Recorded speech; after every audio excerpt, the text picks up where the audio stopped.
విష్ణు సహస్రనామము 95వ శ్లోకము. అనంతో హుతబుద్భోక్త సుఖదో నైకజోగ్రజ అనిర్విన్న సదామర్షి లోకాధిష్టానమద్భుత. ఓం అనంతాయ నమ. అంతము లేనివాడు, అపరిమితుడు, అందుచే సర్వవ్యాపి, దేశకాలములకు అతీతుడు, సర్వవ్యాపక స్వభావము చేత అమరుడు, శాశ్వతముగా ఉండుటచే అనంతుడిని చెప్పబడుచున్నాడు. అనంతునకు నమస్కారం. ఓం హుతభుజే నమ. అగ్నికి నివేదించు సమస్తమును స్వీకరించువాడు. ఏ దైవమును ఉద్దేశించి అగ్నికి ఆహుతి చేసినను నారాయణుడే ఆ దైవముగా వ్యక్తమై స్వీకరించునని భావము. పరమాత్మయే అన్ని ద్వైములుగాను మానవులుగాను వ్యక్తమగుచున్నాడు. అందుచే ఏ దైవమునకు ఉద్దేశించి బడి ఆహుతి చేసినను పరమాత్మకే చెందుచున్నట్లు భావించుదరు. ఆహుతి చేయబడినది స్వీకరించుట చేత ఉతభృక్ అని తెలియబడుచున్నాడు. ఉతభృక్కు నమస్కారం. ఓం భోక్త్రేయ నమ. శరీర ఇంద్రియ మనోబుద్ధులకు సాధనములచే లోకానుభవములను పొందుచున్నది దేహము నంటి పెట్టుకొని ఉన్న ఆత్మ నేను గ్రహించుచున్నాను, నేను ఆలోచించుచున్నాను, నేను అనుభవించుచున్నాను అను నేను ఆత్మని గమనించవలెను.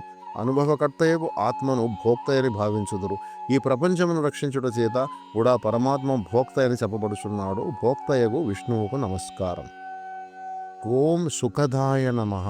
భక్తులకు నిత్యానందానుభవము కలిగించువాడని అర్థము. మోక్ష మార్గముకు అనుయులైన భక్తులకు ఏ విధములైన ఇబ్బందులు లేక మార్గము సుగమము చేయవాడని భావింతురు. సుఖదాయనకు నమస్కారం.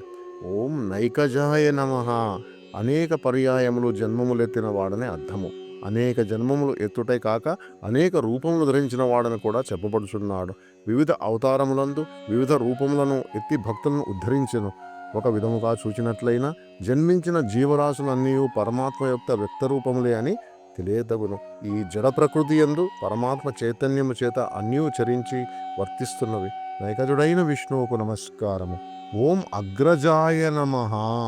ఆది పురుషుడు మొదట జన్మించిన వాడని అర్థము. అనగా అందరికన్నా ముందుగా ఉన్నవాడని భావము. పరమాత్మ నుండి అన్నీ జన్మించుట చేత వాటికి ముందుగా పరమాత్మయుండి ఉండవలను కదా. ఎవని నుంచి సర్వము సృష్టింపబడి ఎవనిచే పోషింపబడి తిరిగి ఎవని యందు లీనమగుచున్నదో అతడే మహావిష్ణువు. అగ్రజుడు. అగ్రజునకు నమస్కారం. ఓం అనిర్విన్నాయ నమ. నిర్వేదము లేనివాడని అర్థము. ఆశించినవి తీరకపోవట చేత కలుగు భావమే నిర్వేదము.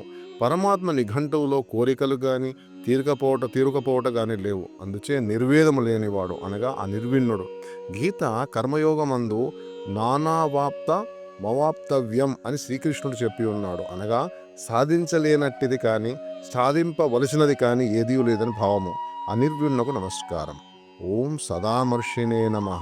భక్తులు అడపాదడపా చేయు తప్పిదములను మన్నించి దయ, జాలి, కరుణ చూపువాడని అర్థము. అనగా అపారమైన దయాసముద్రుడు పరమాత్మైన భావము. అందుచే సదామర్షి అని పిలువబడుచున్నాడు. సదామర్షికి నమస్కారం.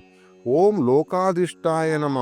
ఈ లోకము అంతకు అధిష్టాన భూతుడు అనగా ఉపాధి పరమాత్మ. లోకాధిష్ఠుడైన పరమాత్మకు నమస్కారం.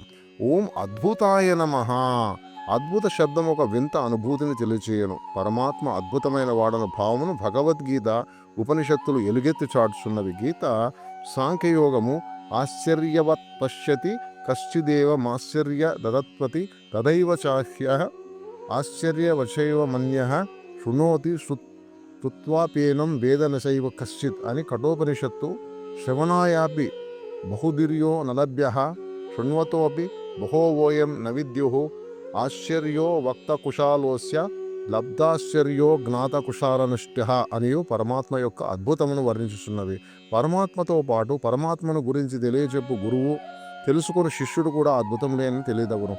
అద్భుతం అనేది ఒక వింత అనుభవం. ఈ అనుభవం కలుగునప్పుడు మనసు బుద్ధి దిగ్భ్రాంతి చెందును. అట్టి స్థితి యందు ఎటువంటి ఆలోచన కలగక మనసు బుద్ధి స్తంభించును. దివ్యానుభూతి కలిగినప్పుడు ఇట్టి అనుభవం కలుగుటచే పరమాత్మ అద్భుతునిగా చెప్పబడుచున్నాడు.